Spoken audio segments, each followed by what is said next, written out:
Hello everybody, welcome to Chapter 3.1 Part 2, Some Alternative Methods.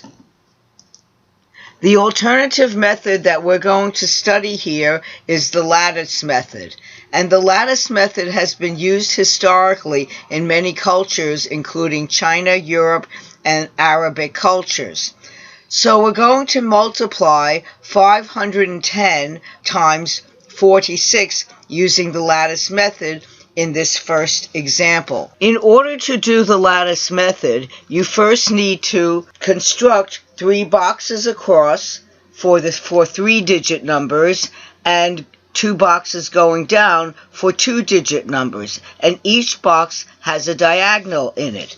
So in our case, our 3-digit number is 510, and we have a 2-digit number which is 46.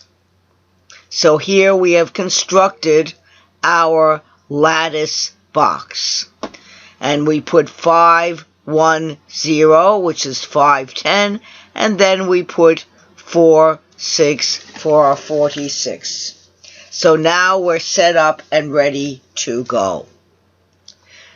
The next thing we do is we want to multiply. Well, we multiply 5 times 4, and we get 20. Then we multiply 1 times 4 and get 4. Notice how I put the 0 here and then 4. Then we have 0 times 4, and guess what we get? Well, we get 0, 0. 0 times 6, 0, 0. 1 times 6, 0, 6. 5 times 6 is 30. So now we have done all the multiplication necessary for our lattice method. The next thing we want to do is we want to add up the numbers going through the diagonals. 0 is our first one. Now we use 0 plus 0 plus 6 will give us 6. 0 plus 4 plus 0 plus 0 will give us 4. 0 plus 0 plus 3 will give us 3. And then finally 2.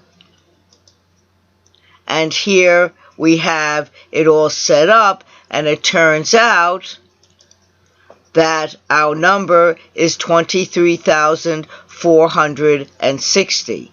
So how we read off the table, we see we have 23,460. In example number 2 for the lattice method, we're going to multiply 127 times 146 using the lattice method. Now here we have 3 digits here and 3 digits here. So we will first need 3 boxes across for our 1 3-digit number, and then 3 boxes going down for our other 3-digit number. And each box, as you see, has a diagonal as before. So here I've set it up. Now in this case, I'm going 7 times 1. Well, 7 times 1 gives me 7. And you can fill in the boxes left to right, as in example 1, it was done left to right, or you can do it right to left, as I'm going to do it here. It doesn't really matter. It's up to you. That's personal preference. The next box I'm going to fill in, I'm going to do 7 times 4, and I get 28. Then I'm going to do 7 times 6, and I get 42. Then I'm going to do 2 times 1, and I get 2. Notice how I put that 0 in to fill in the tens place. 2 times 4, I get 8. 2 times 6, I get 12. 1 times 1, I get 1. 1 times 4, I get 4. And finally, 1 times 6, I get 6. So now I'm going to add up the diagonals.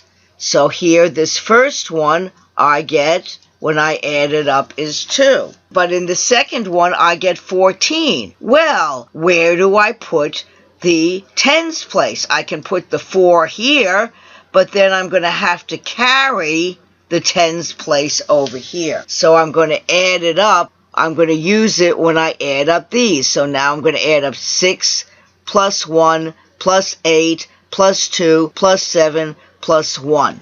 And when I do that, I get 25. So I put the 5 here, and then I carry the 2 over here. And then I do the same thing. 4 plus 2 plus 2, and I get 8. And then finally here, I get 1, and then here, well, I end up with 0. So finally, I have 127 times 146 is 18,542.